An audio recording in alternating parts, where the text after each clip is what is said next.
Hello, scholars. So today we're going to go through punctuation and rules for punctuation in some Google slides.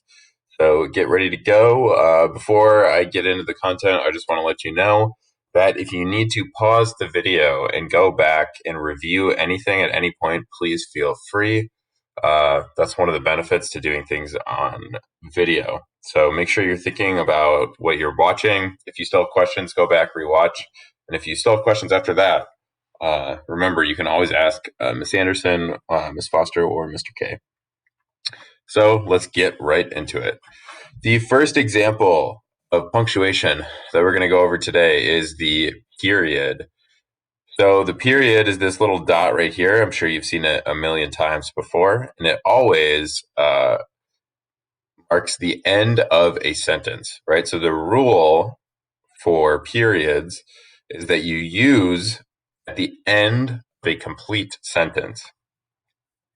So if you have a complete sentence, this might be a statement about something or a fact or just some kind of observation. Uh, Anytime you're talking about something that has happened or is happening, uh, you use a period at the end, right? So some examples that we have of this include the ones listed below. So this first one says, I went to the store for groceries, period. Another example might be, my dog likes to bury his bones. So these are, again, just examples of sentences that are complete and said in a pretty neutral tone, which we'll talk more about tone later on.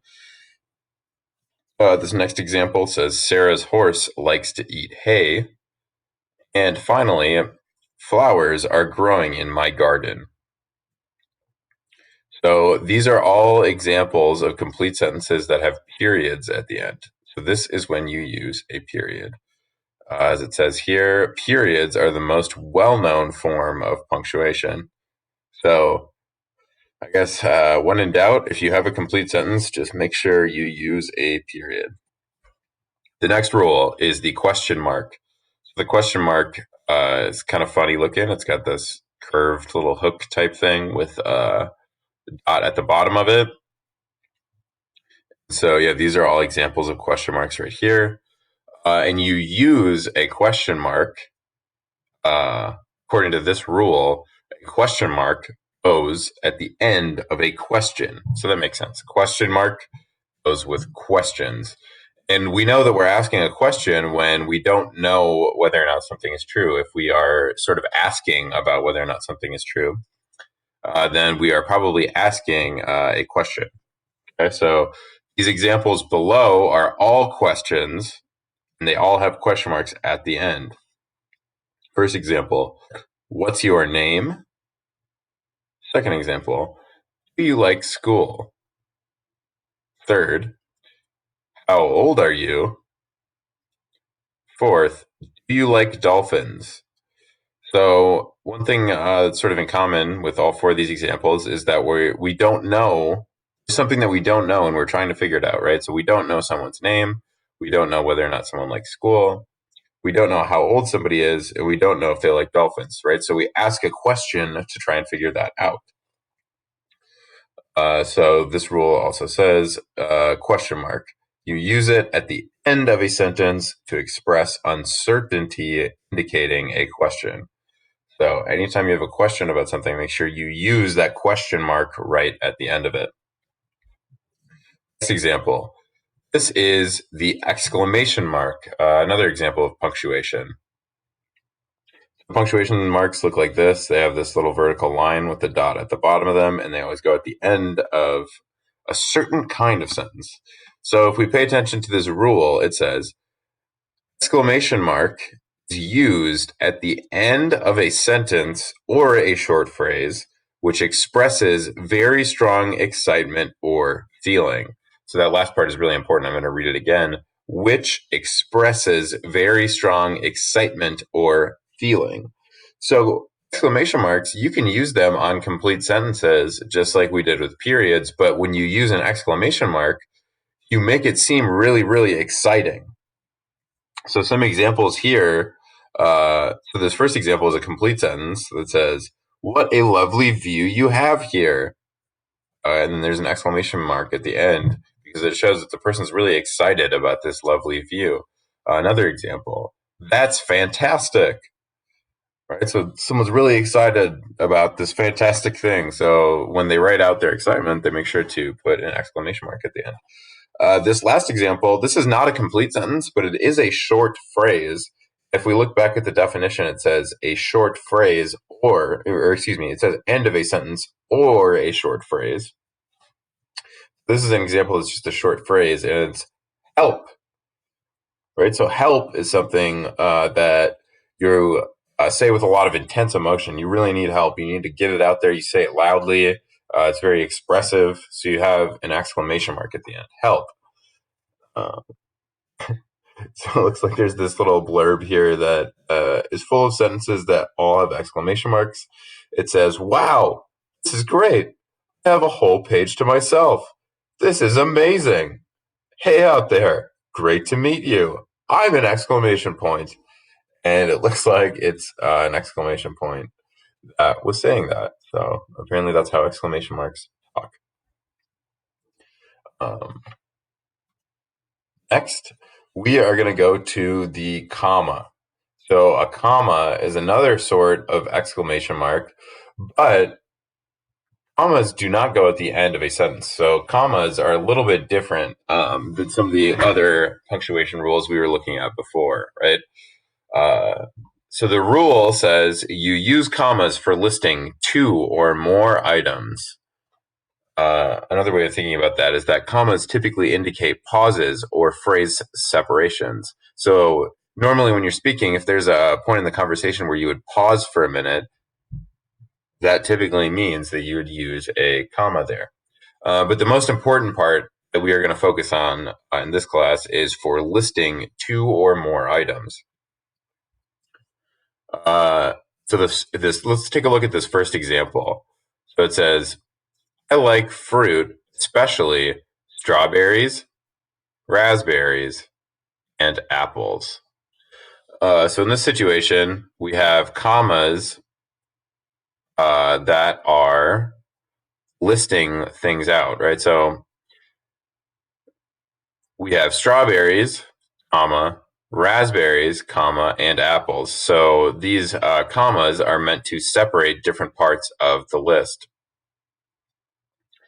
And remember, commas, these are used all throughout the sentence, but we only use them when there's a list, right?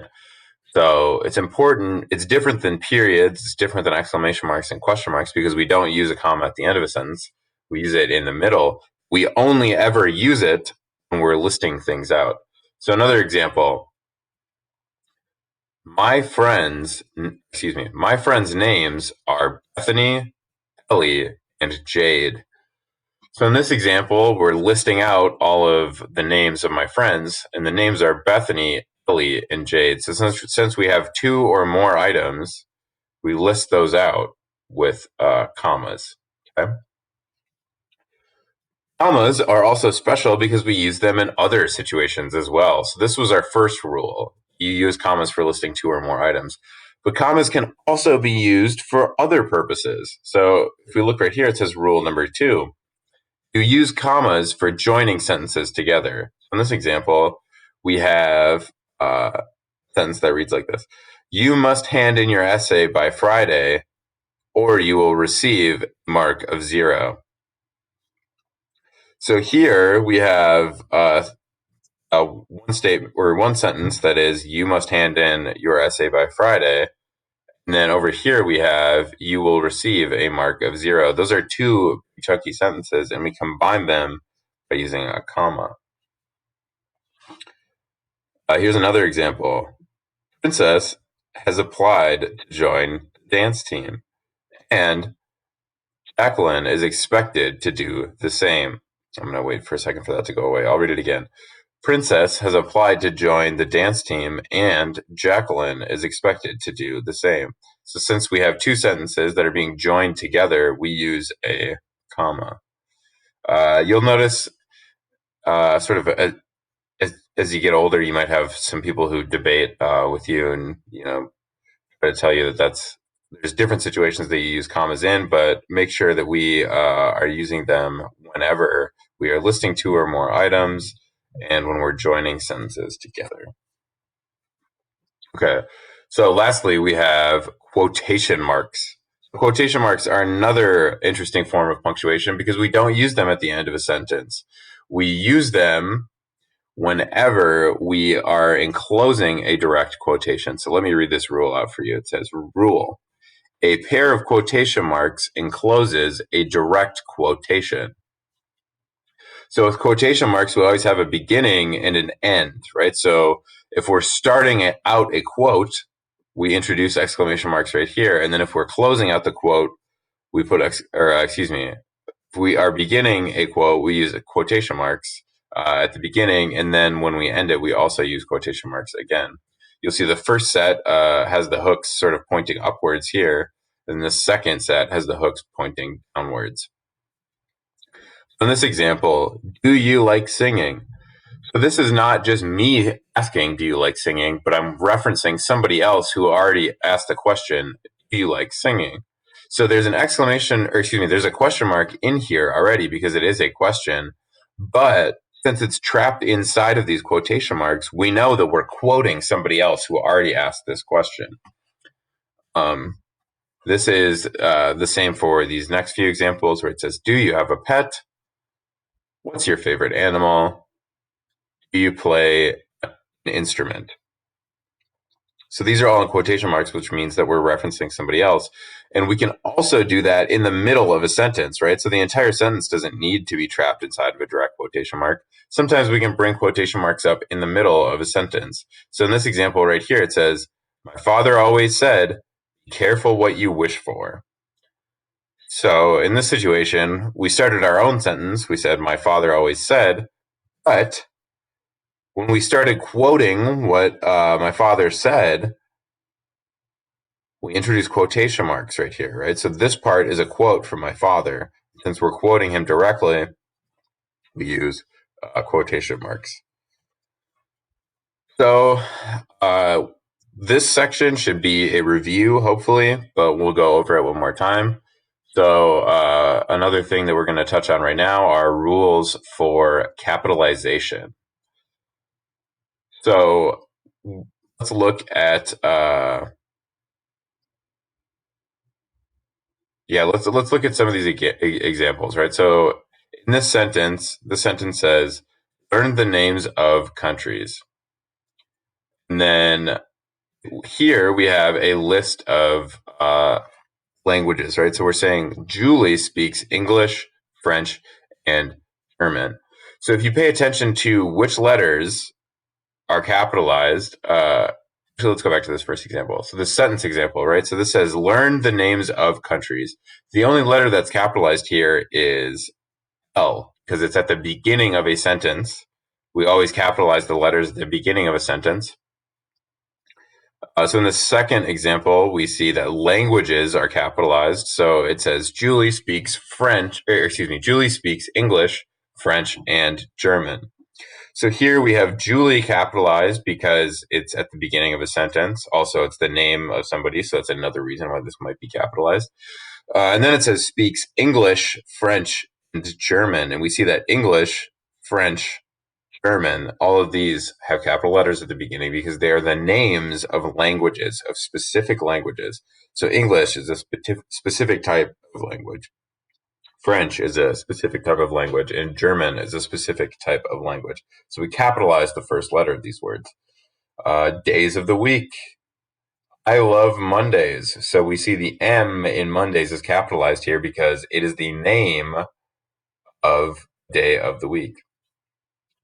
So another thing that we capitalize is month, is the name of months, right? So Emma's birthday is in March.